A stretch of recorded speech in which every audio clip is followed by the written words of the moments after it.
What is going on, homies? My name is TheJongasm, and today's subject of discussion is Star Wars. We are going to be talking about The Force Awakens and discussing some very important plot points in the new episode. So, if you still haven't seen it yet for whatever reason, proceed with caution. This video will be riddled with spoilers. This is your first and final warning. For those of you who have seen it, I want to share something that I observed, and I want you guys to tell me if you agree. There is a huge difference between this movie and the two trilogies that came before it, largely in the sense of character depth. Although the original trilogy is undeniably amazing and created most, if not all, of my favorite characters, I've got to say this movie definitely focused more on things like emotions and internal conflict. In my opinion, this seemed most apparent in the film's main antagonist, Kylo Ren. Kylo Ren, aka Ben Solo, Luke Skywalker's former apprentice who turned to the dark side and followed in the footsteps of Anakin Skywalker, Darth Vader. As we all know, Vader is one of Kylo Ren's biggest role models, for lack of a better term. Kylo absolutely idolizes his grandfather, but this comes across as sort of strange to some Star Wars fans because, as we all know, Darth Vader turned to the light side at the end of Return of the Jedi. J.J. Abrams himself explained this by saying that Kylo Ren doesn't idolize Anakin Skywalker, he idolizes Darth Vader. Depending on how you want to look at the ending of the 6th episode, you could say that Darth Vader was killed before Anakin Skywalker was. Okay, cool, so that sort of explains that, but even so, why does Kylo Ren feel so attached to Darth Vader? He never even met the guy. This is our focal point today. According to this theory, it is Darth Vader's helmet that called Kylo Ren to the dark side because it's possessed.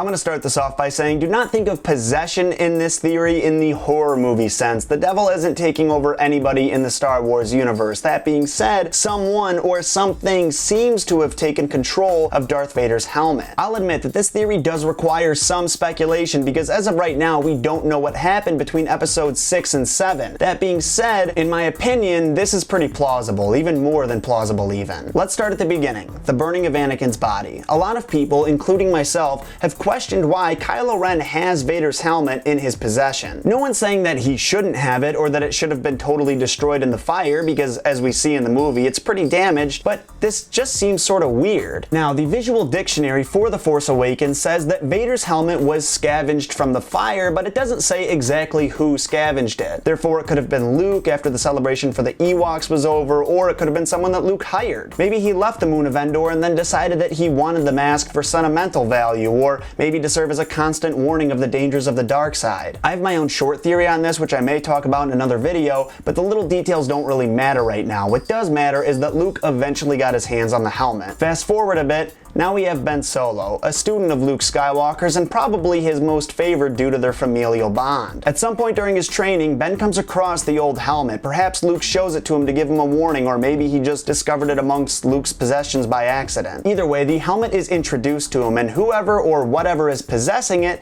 detects Ben's potential for power. It recognizes a young and impressionable student with a ton of inner emotional conflict, and a student that is closely emotionally bonded to Luke. It is because of these factors that the helmet has an unusual amount of power over Ben. So the helmet begins to speak to him. It seduces him to the dark side, completely unbeknownst to Luke. His turn comes across as a complete surprise to everybody because they thought he was well protected under Luke's close supervision. However, the helmet acted as a sort of tunnel to sneak those thoughts into Ben's head without Luke even knowing. This could explain Kylo's intense obsession with Vader. He feels a bond with the presence in the helmet that purports to Vader the same way that Anakin felt a bond to Palpatine that led him to betray and murder all the Jedi. Think about it for a second though. If this really did happen with Kylo, it would absolutely amplify Luke's sense of responsibility, which could further explain his prolonged disappearance. Imagine the guilt he would feel, his favorite student turning into the exact thing that he feared because of something that he introduced into Kylo's life. As to what's inside the helmet, we can't be positive, but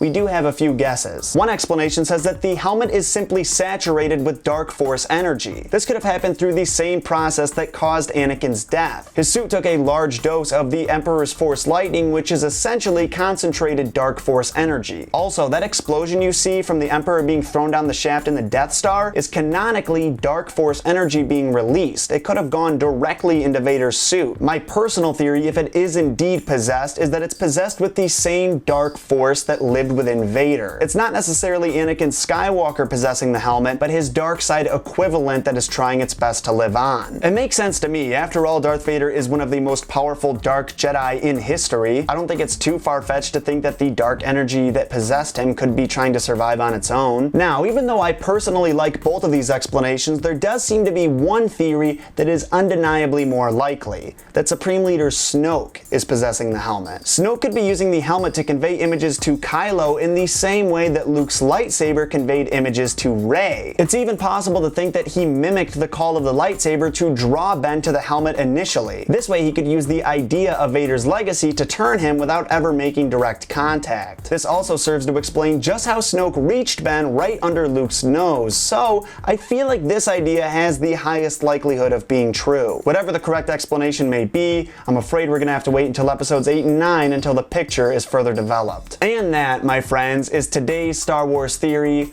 What do you think? Make sure you leave me your thoughts in the comment section down below. Did you love this theory? Did you hate it? If you want to further support the channel, you can hit that like button as well. If you really like this theory and you know somebody else who will as well, remember you can also hit that share button and share this video on Facebook or Twitter. Make sure to hit that subscribe button if you want to be notified every time I upload another video. And as always, the links to my social media accounts are in the description down below. Feel free to give those a like or follow if you wish. I'll see you beautiful people very soon. Thank you so much for watching. Here's hoping your vidgasm wasn't too messy.